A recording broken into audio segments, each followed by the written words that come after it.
HR studio प्रस्तुत करते हैं एक से बढ़कर एक गीतों का तोहफा। यदि आप देना चाहते हैं आपकी आवाज को एक नई उड़ान, तो आ जाएं हमारे रिकॉर्डिंग स्टूडियो में।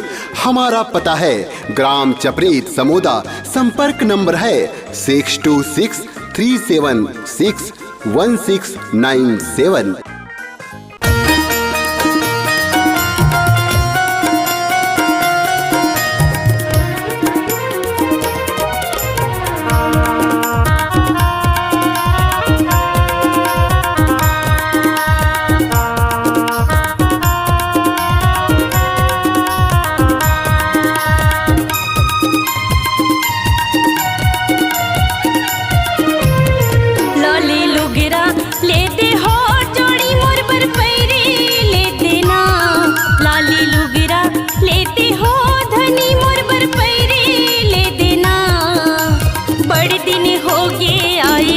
कछु चिन्हा ले देना, बड़ दिन हो गए आई कछु चिन्हा ले देना।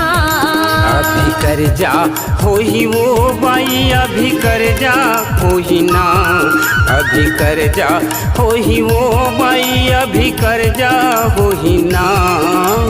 2-4 महीना रुक जा, ले हूँ कोसा के साड़ी ना। हाँ 2-4 महीना रुक जा, ले हूँ लाली के साड़ी ना।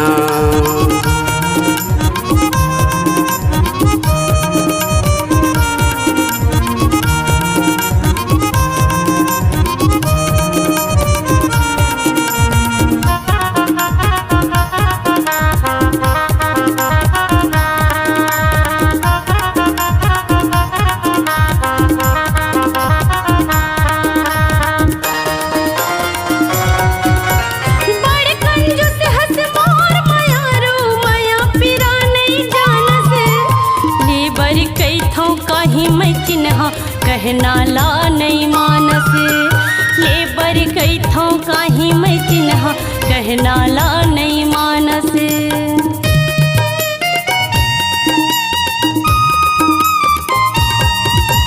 कैसे समझावा तोला वो बही का तोला बतावा।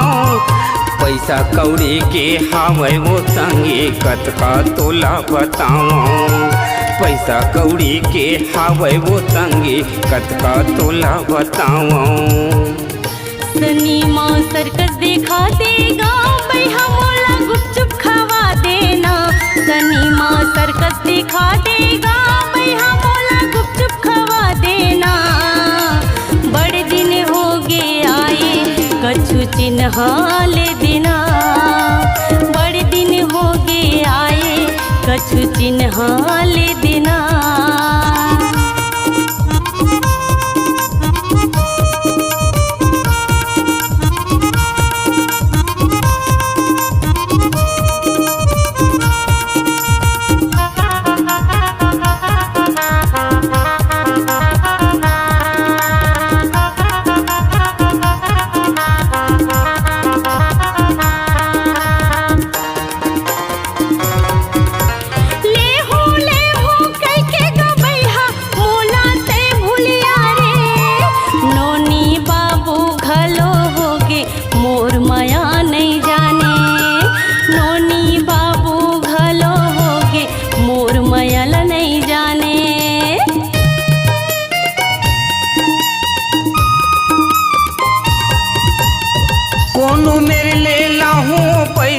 तोर बर मैं बिसाहूँ लावत ले थोकिन रुक जा, कई थाओ जौन कई बेतन लाहूँ।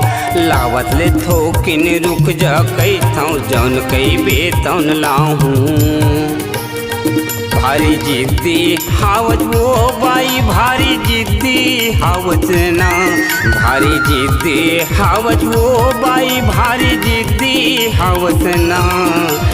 चलना दोनों झंझाबो समोदा बाजार ना। चलना दोनों झंझाबो समोदा बाजार ना।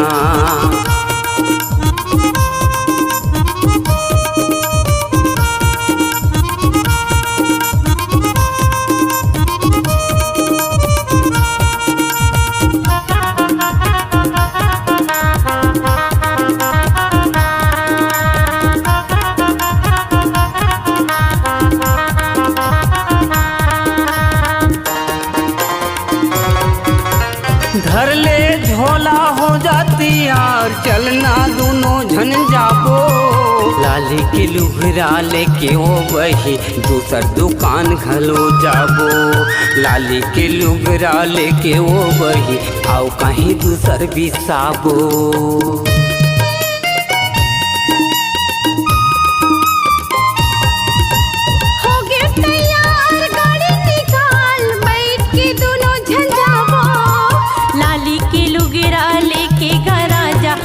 कहीं दूसर बिसाबो लाली के लुगरा लेके घरा जा दूसर दुकान घलो जाबो मने झूमने लागेगा पैहा मने गद गद होगी ना मने झूमने लागेगा पैहा मने गद गद होगी ना बड़े दिन माते जाने मोरी माया पीरा लाना बड़े दिन माते जाने मोरे माया पीरा लाना बड़ सुघर खुले वो बाई बड़ सुघर खुले ना अड़बड़ सुंदर खुले वो गोरी अड़बड़ सुंदर खुले ना ऐसा लाली के लुगरा रे गोरी तोला अड़बड़ फभे ना लाली के लुगरा वो गोरी तोला अड़बड़ फभे ना बड़े दिन माते जाने मोरी माया पीरा लाना